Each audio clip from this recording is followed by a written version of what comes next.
Hey everybody, Dr. O here. In this video, we're going to cover alternate day fasting, or ADF. Alternate day fasting is my favorite form of fasting for weight loss, but I had a lot of weight to lose, so it may not be for you. Again, we'll cover the pros and cons of each of these different types of fasting programs throughout these videos. I credit a ton of my weight loss success to alternate day fasting. Now, I did start exercising and sleeping and managing my stress, and I changed my diet. I did lots and lots of things. But if you're looking at the calorie deficit that I had to be in over time to lose 165 pounds in a year, alternate day fasting is the only way that I could have got there. And I've explained that in the section on calorie cycling and throughout this course. Research shows that alternate day fasting has been proven to be a good weight loss strategy. And number two, research has also shown that if you add exercise to alternate day fasting, you can actually make it twice as effective. So exercise is not necessary, but it will accelerate your fat loss efforts. All right, so the first thing I want to talk about with alternate day fasting is it's not a 24-hour fast. If you think, well, I eat one day and I don't eat the next, does that mean I went 24 hours without eating? No, you actually go 36 hours without eating because you're sleeping twice. So you see here that Monday you eat, and then Monday night you have supper. Let's say supper ends at 7 o'clock. And then you start your fast then. So you sleep, you wake up Tuesday, you don't eat, you go to sleep Tuesday night, and then you wake up Wednesday morning at, let's say, 7 in the morning to eat. So that is a 36-hour fast. So alternate day fasting is really you're cycling between 36-hour windows where you're fasting and then 12-hour windows where you're eating. And we've already covered that when you're eating, I expect you to eat 25 or 30 or even 35% more calories than you normally would on those eating days, but you'll still be in a really, really good calorie deficit. So that's one of the reasons I love alternate day fasting is during that 36-hour window, you're sleeping twice, and fasting, the best time to fast is when you're asleep because you're not thinking about it. So you'll see here though, with alternate day fasting, and I kind of looked at this as a con, and I'll explain how I modified it for myself, is you're basically fasting 3.5 days a week because there's an odd number of days in a week. So in the first week here, you're fasting on Tuesday, Thursday, and Saturday. The second week, you're fasting Monday, Wednesday, Friday, Sunday. So, and then again, that's perfectly fine, but I will show you how I modified it because I like to be on a schedule where I know what's happening on Monday and I know what's happening on Tuesday. So as much as I love alternate day fasting, I found ways to modify it for myself, and you should too. So first of all, what does the science say? The effects of intermittent fasting on body composition and clinical health markers in humans. These were fasting trials. They were up to 24 weeks long. This was effective at reducing body weight and body fat, lowered cholesterol, lower triglycerides, lower blood sugar, lower insulin, all positive things. And this study was on people that were obese, but also people that were overweight and people that were normal weight. The more fat you have to lose, the more effective this will be. Another study, alternate day fasting improves physiological and molecular markers of aging in healthy, non-obese humans.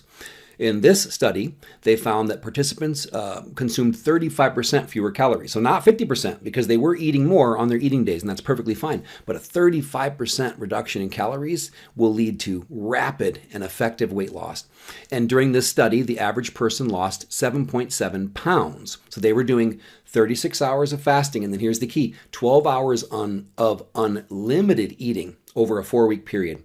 So they lost almost 2 pounds a week, and during their 12-hour windows, they weren't limited at all in what they were eating. So fast, eat, fast. Repeat. Another study, the effects of alternate day fasting on weight loss, weight maintenance, and cardio protection among metabolically healthy obese adults, a randomized clinical trial. So first of all, what's a metabolically healthy obese person? This would be someone that is obese because of their BMI, but they don't have risks factors for metabolic disease or metabolic syndrome. Their triglycerides are normal, blood pressure is normal, etc. But this study found same thing. Not only is it really good at helping you lose weight, but it can be a really effective weight maintenance tool. And we'll talk about that a little bit more. Okay, so what are the pros of alternate day fasting? To me, this is the best approach if you have more than 40 pounds to lose, right? If you have 50, 75, 100 pounds to lose, there's really no risk in fasting for 36 hours once you get used to it. So the more fat you have to lose, the more aggressive you can be. And this is the most aggressive of any of the fasting protocols that I'm going to share. But remember, the more aggressive your weight loss, the more you need to monitor signs that you're losing lean tissue because you're losing weight so quickly.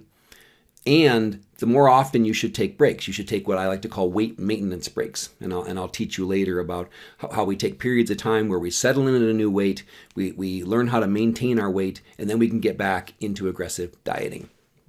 Okay, but let me show you, this was my biggest con. So the cons of alternate day fasting, of course it's hard until you get used to it. But the hardest part for me was scheduling, right? I've told you in multiple places that I wanted to fast on days when I was busiest. So for example, Monday and Wednesday are my two busiest days at work. So those are days that I always want to fast.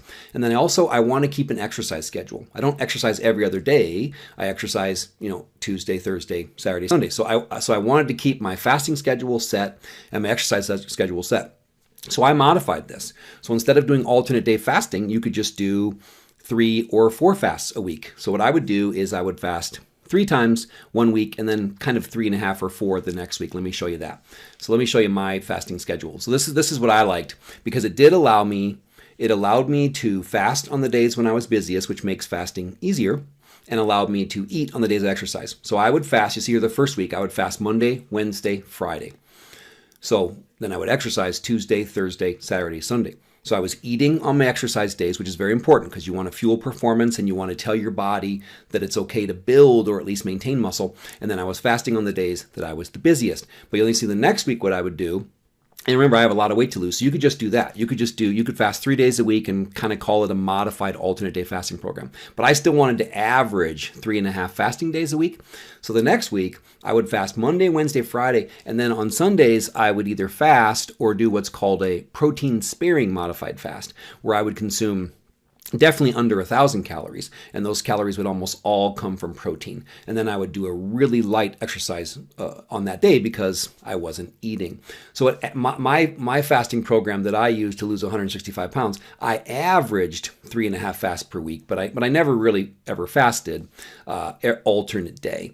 So 3 fasts one week, 4 the next. But unless you have a lot of weight to lose, fasting 3 days a week is more than enough.